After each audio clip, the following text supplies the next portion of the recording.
Kita akan segera memulai diskusi kita sore hari ini. Saya ke Bang Emrus terlebih dahulu. Bang Rocky, lagi beresin kacamata. Oke, sudah? Oke, silakan. Oke. Beliau dulu. Bang Emrus terlebih dahulu untuk melihat apa yang sudah disampaikan oleh Pak Prabowo Subianto. Kata-kata yang dipilih, gaya berbicaranya seorang capres Prabowo Subianto. Ini lebih dimengerti atau sebenarnya ada kesulitan mungkin lapisan masyarakat yang mencerna apa yang ingin disampaikan oleh Prabowo? Saya pikir menurut pandangan saya apa yang disampaikan itu sangat tepat sekali. Artinya bahwa pilihan kata dan ketegasan dan juga narasi-narasi yang dikemukakan sangat mudah dipahami dengan bahasa yang relatif sederhana. Okay. Sayangnya kadang tadi dikemukakan beberapa konsep dalam bahasa Inggris. Karena kan ini itu menjadi minus maksudnya? Artinya maksud saya rakyat Indonesia kan belum tentu bisa memahami secara keseluruhan itu. Okay. Harusnya diformulasikan dalam bahasa Indonesia yang lebih gampang kita telahak. Kemudian kalau kita melihat bicara tadi tentang katakanlah banyak yang bunuh diri karena persoalan ekonomi. Saya pikir kalau kita amati itu saya kira tidak hanya persoalan pada pemerintahan yang sekarang. Kalau kita flashback ke pemerintahan-pemerintahan sebelumnya itu terjadi juga. Bunuh diri karena ekonomi, gitu ya. Nah, justru saya mengatakan persoalan bersama tentang bangsa ini sejak pemerintahan dulu. Sayangnya harusnya Pak Prabowo menawarkan apa yang dia kasih sehingga tidak ada bunuh diri ini. Berani nggak menjamin misalnya. Itu tidak terjawab jelas di pidatonya? Bisa saja itu nanti dijabarkan dalam konteks kampanye-kampanye yang akan datang. Karena ini pidato kan waktunya sangat singkat sekali. Nah, oleh karena itu dijabarkan lebih lanjut nanti sehingga apa program yang dilakukan. Nah, jumlah yang meninggal bunuh diri karena ekonomi misalnya dalam katakan 5 tahun terakhir atau 10 tahun terakhir atau berapa tahun terakhir. Baru mereka mengatakan kami akan tekan. Ketika kami berkuasa nanti akan diberikan oleh rakyat, maka jumlah bunuh diri akan berkurang. Tentu dengan apa treatment yang diberikan. Treatment yang diberikan itu apa? Misalnya katakanlah tunjangan bagi orang miskin yang tidak mampu. Diberikan gaji minimal, upah minimal regional misalnya. Atau sesuai dengan daerah masing-masing. Itu terukur. Tapi kalau hanya sekedar kita katakan bahwa jumlah yang meninggal karena ekonomi ini menjadi semacam pada level yang sifatnya abstrak dan relatif gitu ya. Kemudian kita mengatakan bahwa membela rakyat gitu ya. Poin kedua saya melihat, saya kira semua pemimpin bangsa, andaikan pun Prabowo jadi menang, pasti dia membela rakyat. Pak Joko Widodo juga membela rakyat juga. Pemerintahan kita hanya saja ada yang terbela, ada yang belum terbela karena faktor berbagai hal pertimbangan. Misalnya, katakanlah bicara kita keadilan, gitu ya. Kalau bicara keadilan, ambillah keadilan pendidikan misalnya. Harusnya Universitas Indonesia ada di Papua misalnya, seperti kualitas itu.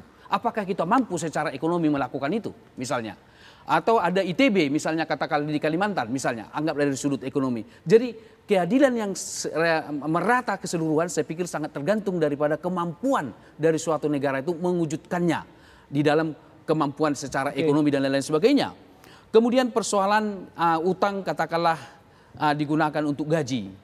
Saya kira kita harus melihat dulu utang ini kemana. Jangan-jangan utang gaji itu dari APB pendapatan kita dari daerah, dari Indonesia. Gaji itu dari katakanlah pembangunan.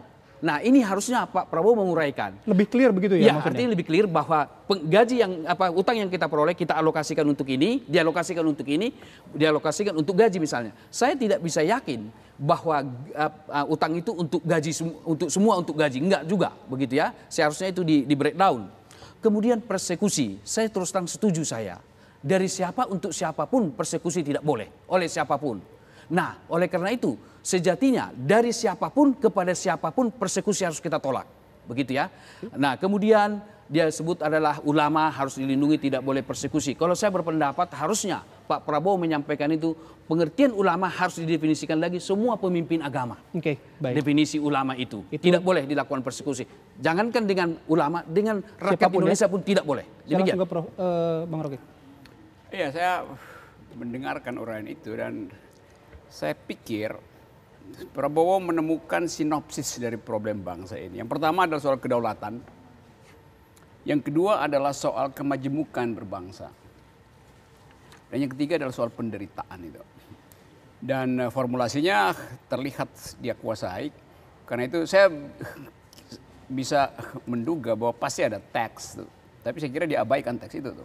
Tapi jalurnya tetap terasa. Jadi terlihat bahwa retorikanya mungkin dianggap berlebihan buat publik yang menginginkan semacam uraian yang konseptual, Tapi saya duga dia mengambil risiko itu karena ingin menyapa sampai ke bawah. Sehingga contohnya pun diambil dari hal yang paling konkret. Soal harga garam, soal harga gula, soal bahkan bunuh diri itu. Yang mungkin tidak semua orang bunuh diri karena penderitaan. Ada juga orang yang bunuh diri karena terlalu kaya hidupnya, terlalu bahagia tuh. Tapi itu soal interpretasi. Yang penting adalah ditemukannya konsep dasar dari kecemasan publik hari ini. Dan itu hak dari oposisi. Yeah. Karena oposisi memang dimaksudkan untuk mengevaluasi petahana itu. Ini keuntungan oposisi, dia belum punya prestasi. Jadi itu keuntungannya. Jadi dia nggak mungkin dinilai itu. Dia Bang Rocky, hanya tapi bisa kalau menilai tadi itu. menyampaikan apa yang disampaikan oleh Bang Emrus, perlu tidak Pak Prabowo sebenarnya memberikan setidaknya contoh katakanlah kasus bunuh diri? Karena itu kan tidak hanya sekedar pekerjaan rumah pemerintahan saat ini. Sebenarnya pemerintahan sebelumnya juga sudah ada. Perlu tidak memberikan? Tidak perlu, sebab ini tampilan pertama. Tampilan pertama itu yang penting mengambil perhatian tuh. Tentu akan dibahas nanti dalam debat itu. Apa benar soal data begitu ya? Kecemasan identitas, eksistensial manusia itu ditentukan sepenuhnya oleh ekonomi. Tapi yang jelas dicari hubungannya itu dan ditemukan soal Grobogan. Dan orang menganggap bahwa ya memang itu Grobogan adalah kabupaten yang paling miskin di Jawa Tengah tuh. Karena itu masuk akal kalau orang bunuh diri karena kemiskinan itu. Tentu kalau diperluas ya ada banyak soal. Oke, baik. Kita lanjutkan lagi, saya harus jeda dulu, nanti kita akan lanjutkan kembali di Kabar Petang sesaat lagi.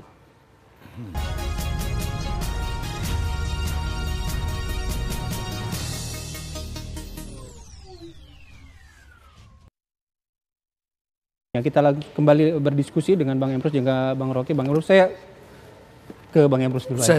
Iya, Bang Emrus, untuk yang melihat apa yang sudah disampaikan oleh Presiden Joko Widodo, pemilihan kata, gestur dan lain sebagainya, ini lebih mudah dicerna atau bagaimana? Saya kira iya, artinya kalimat dan pilihan kata saya kira semua lapisan masyarakat bisa memahami apa yang disampaikan dengan gaya yang sederhana juga, dengan tidak formal, baru kemudian narasi-narasi yang dikemukakan itu sama maknanya, meta meaning dengan konotatif dengan denotatifnya sama. Okay. Tidak perlu kita menafsirkan dari berbagai aspek. Kemudian saya melihat juga ketika beliau menyampaikan keberhasilan dengan infrastruktur tersebut, saya kira itu perlu kita apresiasi.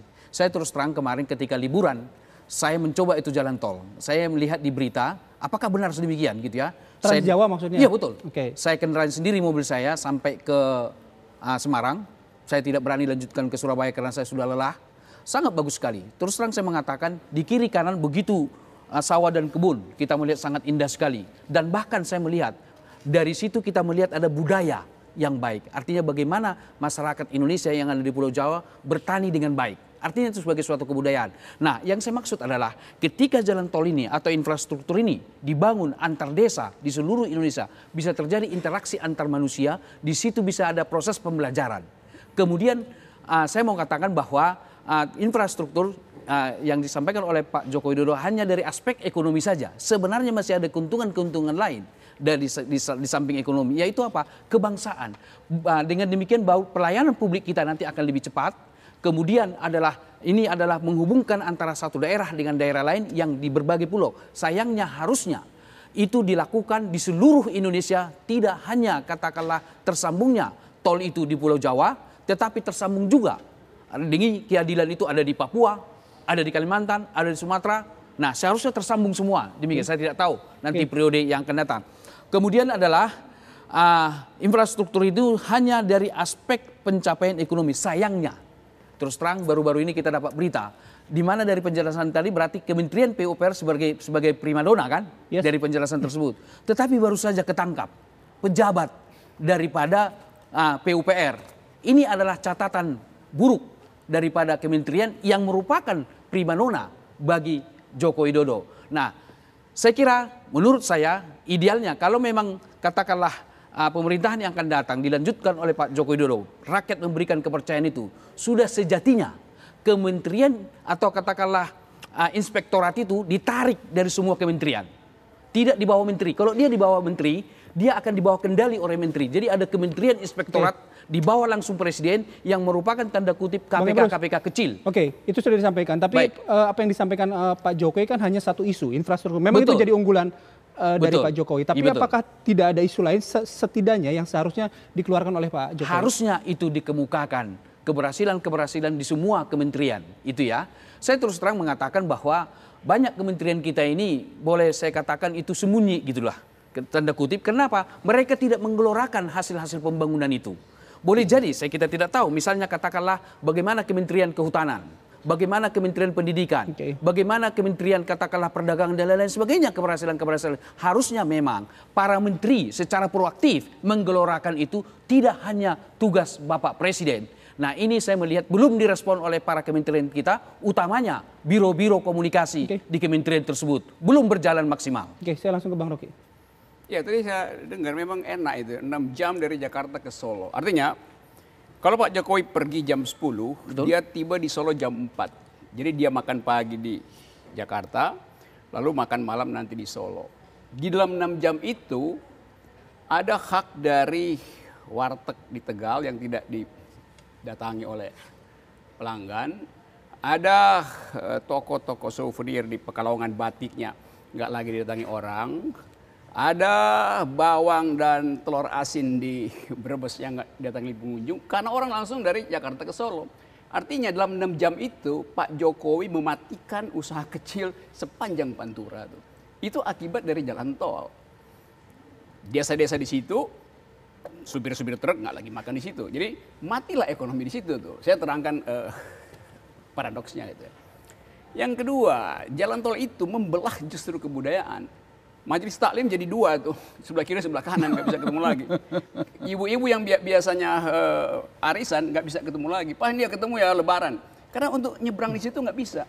Itu fenomena di banyak negara tuh. Di Amerika jalan tol dibikin itu mati banyak kota, sehingga kotanya yang tadinya 200.000 lama-lama 20.000 lama-lama tinggal 8 orang. Wali kotanya bingung, dia jual kota itu tuh. Demikian halnya aspek yang disebut keadilan itu sebetulnya agak palsu karena saya pasti akan milih jalan tol. Buat saya yang mampu untuk bayar tol yang sampai 900.000 itu. Tapi buat rakyat kecil dia nggak mampu. Jadi jalan tol itu adalah kemewahan elitis sebetulnya. Yang pertama kritik saya itu. Yang kedua adalah bahwa jalan tol itu dibuat oleh BUMN. Jadi kerjaan BUMN adalah membuat jalan tol untuk kemudian dijual kembali pada swasta. Terus swasta menagih dari saya. Jadi BUMN menjual hak saya untuk mendapatkan kegratisan pada swasta. Itu yang dikritik oleh Bank Dunia. Seharusnya swasta dari awal aja dikasih itu supaya ekonomi hidup tuh. Kalau ini kan semua BUMN berebut infrastruktur. Tapi dia cuma muter di situ, nggak ada bidding, nggak ada lelang segala macam. Karena nanti BUMN suruh anak perusahaannya buat kerjain itu tuh. Jadi tuh uangnya muter di situ aja tuh. Tidak kemana-mana, tidak spill over. Jadi isu infrastruktur yang disampaikan sebenarnya bukan jagoan yang paling besar yang seharusnya dimiliki oleh Pak Jokowi ketika memaparkan visi dan misinya. Pak Jokowi terpaksa harus ucapkan itu karena dia harus bertahan dari kritik terhadap infrastruktur tuh. Dan dia nggak bisa melewatkan kritik itu karena memang real kritik itu tuh. Jadi seolah-olah dipaksakan. Jadi saya melihat juga itu pemaksaan. Dan saya nggak perlu kasih kritik lebih banyak lagi karena Bank Dunia udah kritik bahwa itu gagal sebagai teori infrastruktur tuh. Boleh sedikit saya Silakan. saya tanggapi sedikit. Nah, tadi kalau dikatakan tadi tidak hidupnya warteg gitu ya, saya sudah merasakan langsung. Di rest area itu ada beberapa tipe. Ada di rest area itu juga UKM. Kalau coba dulu nanti Pak Rocky Gerung ke sana, di setiap rest area itu ada UKM kok. Dari masyarakat sekitar yang membuka warung-warung di sana. Artinya tidak ada usaha yang dimatikan begitu kan? Saya kira iya, karena memang masyarakat sekitar yang buka warung di sana, gitu ya. Kemudian saya kira kalau misalnya terbelah karena tol bisa juga sih, antaranya yang sisi kanan dan sisi terbelah. Tetapi di sisi lain juga kita harus lihat, tidak sekedar itu. Bukankah orang Jakarta nanti berinteraksi dengan orang Jogja? Orang Jogja bisa berinteraksi dengan Bandung. Saya duga nanti ketika liburan, nanti orang Bandung bisa ke Jogja, orang Jogja bisa ke Bandung. Dan saya kira itu menjadi interaksi yang sangat, mobilitas penduduk akan semakin tinggi. Data menunjukkan transportasi akan melakukan perubahan di suatu negara. Karena ada transfer knowledge antar budaya satu dengan budaya yang lain. Kemudian katakanlah tol mahal gitu ya. Di tol itu lewat bus kok Bang. Artinya penumpang bus yang ditumpangi oleh masyarakat kelas menengah ke bawah atau bawah. Jadi mereka tol dinikmati juga tentu dengan bus gitu ya. Oke, saya langsung ke Bung Rocky untuk Iya, menanggapi itu apa yang disampaikan. ada economic of scale di situ. Tentu aja itu rest area pasti ngundang segala macam karena jauh lebih murah buat ambil barang dari desa itu. Tapi itu bukan punya rakyat. Itu adalah bisnis akumulasi. Yang punya adalah bagian dari pemilik jalan tol tuh. Kan itu soalnya tuh. Saya mungkin Pak Ebrus kapan ke sana ke? Saya berangkat tanggal 25 pas Natal. Oh, Habis Natal, saya berangkat langsung, baru kembali lagi sekitar bagus tanggal itu 28. ya. Tanggal ke Jakarta. 28. Saya 4 hari lalu dari situ tuh. Jalan dari Jakarta sampai ke Semarang naik mobil tuh. Jadi saya dapat kondisi itu. Bahkan karena dia dibikin langsung ke Semarang, tol Semarang udah dibuka loh Pak. Betul. Semarang. Orang Pekalongan marah. Karena nanti Pekalongan cuma dilewatin, maka dibikin sedotan di situ yang bukan bagian dari proyek infrastruktur. Jadi Pemda ngotot supaya ditarik jalan, dibelokin exit itu, yang sebetulnya bukan bagian dari infrastruktur karena berupaya untuk dapat hak gitu. Jadi itu protes kecil sebetulnya. Oke, protes kecil sudah. Nanti saya harus jeda dulu. Nanti kita lanjutkan lagi ya. Kita harus jeda terlebih dahulu. Kabar Petang akan kembali sesaat lagi.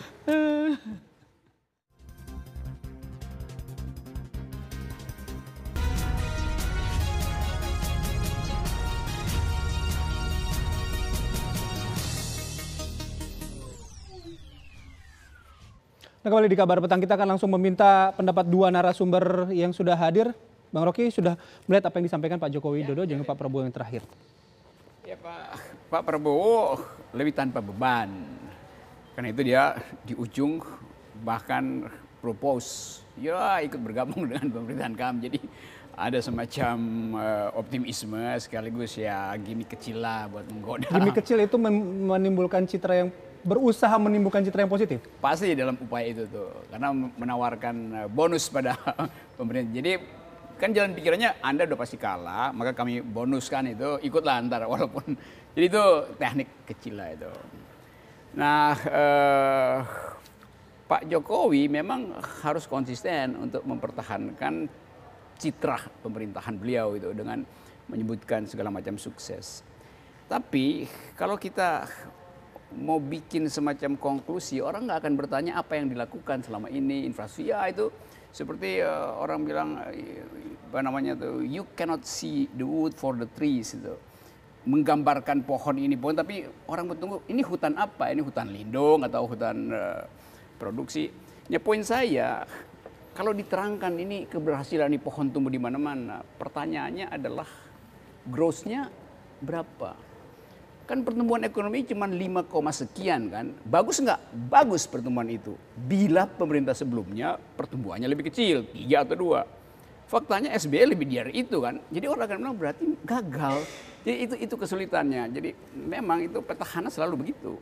Kalau dibandingkan, ya jelas ekonomi tidak bertumbuh sebagus atau bahkan melampaui atau menyamai pun tidak dengan periode SBY. Itu poin saya. Yang kedua, kalau disebut ada aktivitas ekonomi 5% itu, kalau pemerintah tidur pun ekonomi akan tumbuh 5%. Karena itu kegiatan endogen dari masyarakat. Ibu-ibu, mak-mak pergi ke pasar, ekonomi pasti tumbuh tuh. Jadi yang menumbuhkan ekonomi itu bukan intervensi pemerintah, tapi aktivitas konsumsi dari emak-emak plus ojek yang dipakai emak-emak buat belanja tuh. Itu udah pasti 5%. Jadi sebetulnya variabel pemerintah sangat minim di situ tuh. Dan Gojek itu bukan usaha yang dibuka pemerintah, itu justru inisiatif dari rakyat. Jadi klaim itu agak berbahaya karena orang akan bandingkan antara skor terakhir 5%, skor sebelumnya 6%. Tapi Prof, bagaimana untuk mengukur klaim posisi dari oposan? Kan belum pernah memimpin. Hanya menyampaikan visi misi dan akan. Iya, karena itu oposan lebih lega. Dia bisa bilang memang kita belum memimpin, tapi kita bisa membuktikan nanti di atas 5%. Itu secara logis mungkin. Tapi yang sudah dibuktikan terbalik adalah bahwa Presiden mengklaim waktu kampanye, waktu dia masih menjadi kandidat 5 tahun lalu, bisa melampaui SBY, ternyata enggak, gagal kan. Jadi itu poinnya tuh. Bang Emrus. Baik, saya pikir saya berpendapat dengan Pak Gerung. Kalau memang ada compare gitu ya, kalau kita compare dari 6% menjadi 5% tentu tidak suatu prestasi gitu ya. Tetapi kita juga harus lihat bagaimana alokasi APBN tersebut, gitu ya. Kalau memang alokasi APBN itu digenjot untuk katakanlah konsumsi dan lain-lain sebagainya, saya kira pertumbuhan ekonomi bisa 6 atau 7%. Tetapi kalau memang digunakan modal itu adalah untuk katakanlah barang modal, sehingga bisa kita lihat, kita menikmati jangka menengah dan jangka panjang, misalnya infrastruktur itu. Jadi kita harus lihat dari aspek itu juga. Jadi tidak boleh kita melihat hanya sekedar pertumbuhan ekonomi pada 1 tahun atau pada 2 tahun itu, tetapi bagaimana penempatan barang modal tersebut sehingga kita bisa melihat perubahan itu dalam long term gitu ya, dalam suatu jangka waktu tertentu. Kemudian yang perlu saya tanggapi tadi dari Pak Prabowo, suatu hal yang menarik begitu ya. Penggelembungan begitu ya, saya kira dikemukakan beliau. Seharusnya, saya tidak tahu nanti di dalam kampanye, pada kampanye akan datang harus dibuat operasional bagaimana supaya penggelembungan itu tidak terjadi. Misalnya, katakanlah ini, Pak Prabowo akan membuat kementerian seperti yang saya katakan tadi, kementerian inspektorat tersendiri, tidak di bawah menteri misalnya, sehingga bisa dikontrol benar-benar penggelembungan-gelembungan tersebut, atau ada cara-cara lain yang sangat terukur. Kemudian adalah utang tidak perlu membengkak. Harusnya dijelaskan juga dari mana sumber-sumbernya. Ya APBN kita sehingga bisa menutupi karena kita tidak perlu atau katakanlah mengutangnya tidak begitu banyak.